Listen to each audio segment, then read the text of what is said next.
Hi everyone. तो कैसे आप सभी? आई होप आप सभी स्टूडेंट ठीक होंगे। तो मैं विवेक आपका फिर से स्वागत करता हूं आपके परिवार कॉलेज अपडेट्स में। तो देखिए, आज की वीडियो होने वाली है ड्यू सोल का एग्ज़ाम कैसा आता है, मतलब सोल का जो एग्ज़ाम है वो कैसा आता है। तो आज की वीडियो होने वाली है जितने भी ऐसे स्टूडेंट जिन्होंने सोल के अंदर न्यू एडमिशन लिया है फर्स्ट सेमेस्टर के अंदर, बेसिकली उनके लिए तो है ही, क्योंकि उनके मन में सबसे बड़ा डाउट यही रहता है कि सर एग्ज़ाम इसका कैसा आता है सोल के अंदर। क्योंकि आप सभी स्कूल से उठकर आए हो, आपने स्कूल टाइम के एग्ज़ाम दिए होंगे, तो यहाँ आपकी कॉलेज लाइफ शुरू हुई है। तो सोल की लाइफ और कॉलेज लाइफ में काफ़ी फ़र्क होता है। तो स्कूल लाइफ और कॉलेज लाइफ में बहुत अंतर होता है। तो मैं आज आपको बताऊंगा कि सोल का जो एग्ज़ाम है वो कैसा आता है, किन किन चीज़ों का आपको ध्यान रखना है। अगर आप अभी से अपनी तैयारी कर रहे हो तो क्या क्या चीज़ें आपको फॉलो करनी है।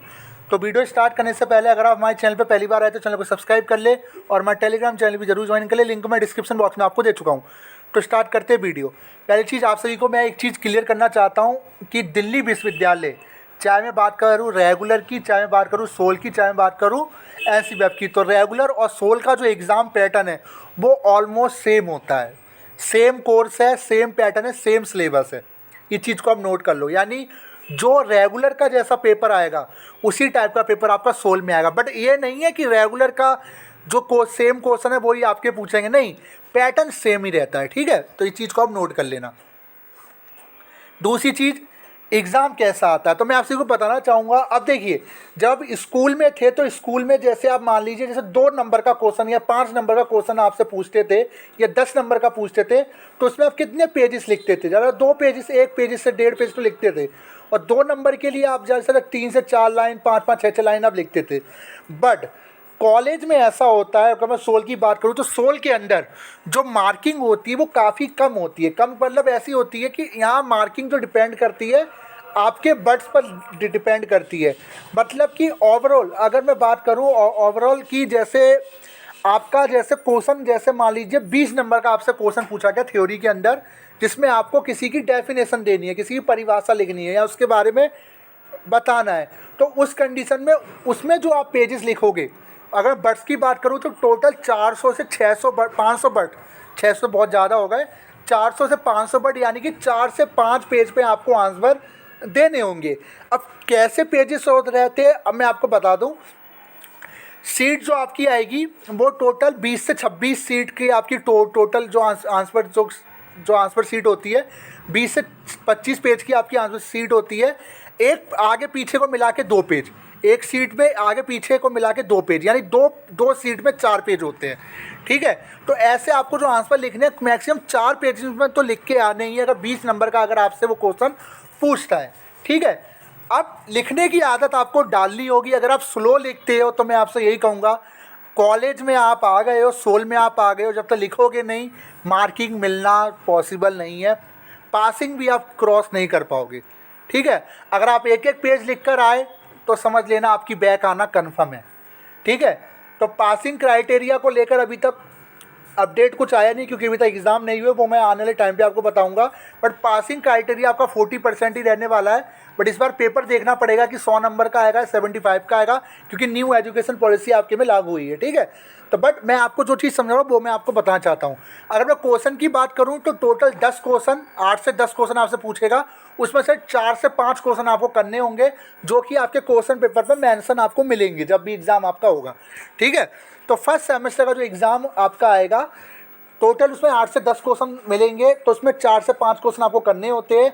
किसी किसी पेपर में सारे ही क्वेश्चन आपको करने होते हैं। ठीक है, तो ये चीज़ को आप याद रखना। बट लिखने की आदत आप डाल लो, जितना लिखने की आदत रहेगी एंड टाइम पे आपके हाथों में पेन नहीं होगा। पता चला एग्ज़ाम के दिन ही आप लिखने बैठे हो और यहाँ 3 घंटा कब रफू चक्कर हो जाएंगे और आपका एक पेज भी नहीं हो पाएगा। लिखने की आदत डाल लो। राइटिंग थोड़ी सी सुधार लेना, बाकी राइटिंग का इतना बड़ा इशू नहीं होता, क्योंकि अगर आप राइटिंग अच्छी लिखोगे तो लिख नहीं पाओगे। ठीक है, तो 4 से 5 क्वेश्चन सॉल्व करना 5-5 पेजों में, 4-4 पेजों में काफ़ी टफ हो जाता है, जो जहाँ आपकी टाइमिंग 3 घंटा है।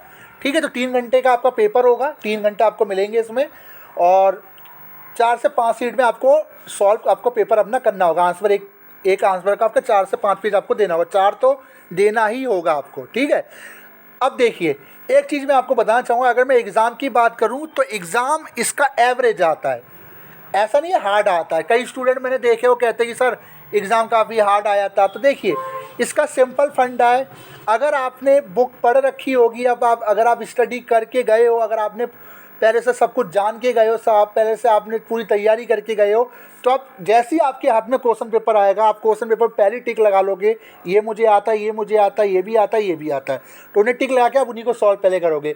अब मान लीजिए आपने नई पढ़ाई करके गए, आप एंड टाइम पे आप पढ़ने बैठे हो, तो कहीं ना कहीं उस समय दिक्कत हो जाएगी, तो करना तो उस टाइम में भी पड़ेगा, क्योंकि मेन एग्ज़ाम इसमें क्या रहता है कि आपको एक भी क्वेश्चन छोड़ना नहीं है। अगर आपने एक भी क्वेश्चन छोड़ा तो मैं आपकी बैक आना कन्फर्म हो जाती है, ठीक है। तो क्वेश्चन छोड़ना नहीं है। अगर वो 5 क्वेश्चन मांग रहा है, उसको 5 क्वेश्चन दीजिए। स्टार्टिंग से 1 से 2 क्वेश्चन आप बिल्कुल परफेक्ट लिखिए, बाद में अगर नहीं आते उन क्वेश्चन को बना के सॉल्व कीजिए, करके बढ़ाइए, ठीक है। अगर आपने थोड़ा सा भी उस कंसेप्ट को पढ़ रख तो बना के करके आओगे, अगर आपको उसका कंसेप्ट भी पता है तो भी आप उसको अपनी लैंग्वेज में बना दोगे। वैसे तो नंबर आपको बना के ही मिलते हैं, क्योंकि कंसेप्ट पता है, पढ़ रखा है, पूछा क्या है, अगर उन पॉइंटों को आप लिखोगे तो आप आराम से बना दोगे। मेन क्या रहता है, अगर आप सोल के अंदर हो तो सोल के अंदर आपको एक चीज़ और फॉलो करनी होती है, वो पॉइंट में जितना लिखोगे, पैराग्राफ वाइज कम, पॉइंट वाइज ज़्यादा आंसर आप दोगे तो नंबर काफ़ी अच्छे देखने को मिले हैं, ठीक है। ओवरऑल अगर मैं बात करूं तो परसेंटेज काफ़ी अच्छी आई है, क्योंकि आप सभी को पता हो कोविड था, और अब न्यू एजुकेशन पॉलिसी में देखना पड़ेगा, क्योंकि कई सारे सब्जेक्ट आपके न्यू है, तो उनका पैटर्न तो मैं अभी नहीं बता सकता, बट कई कोर्सेज़ के सब्जेक्ट जो है वो सेम है, जैसे पॉलिटिकल हो गया, हिस्ट्री हो गया, एजुकेशन हो गया। तो इनके जो मैं नोट्स है वो आपको प्रोवाइड करवा दूंगा। नोट्स क्या, इंपॉर्टेंट क्वेश्चंस आपको प्रोवाइड करवा दूंगा, ठीक है। एग्जाम पैटर्न हम आपको प्रोवाइड करवा देंगे, तो उन पैटर्न को आप फॉलो करके आराम से इन पेपर को निकाल दोगे। बट कुछ सब्जेक्ट ऐसे जो बिल्कुल नई न्यू है, जैसे रंगमंच हो गया आपका, फाइनेंस फॉर एवरीवन हो गया, तो कई सारे जो सब्जेक्ट वो न्यू है, तो उनको थोड़ा देखना पड़ेगा, बट उनको भी हो जाएगा।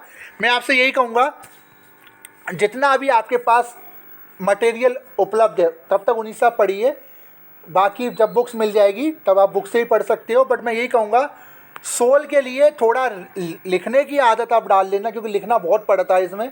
आप ये मत सोचना 1 पेज लिख के मैं पास हो जाऊँगा, नहीं, 4 पेज देने पड़ेंगे एक क्वेश्चन के लिए, ठीक है।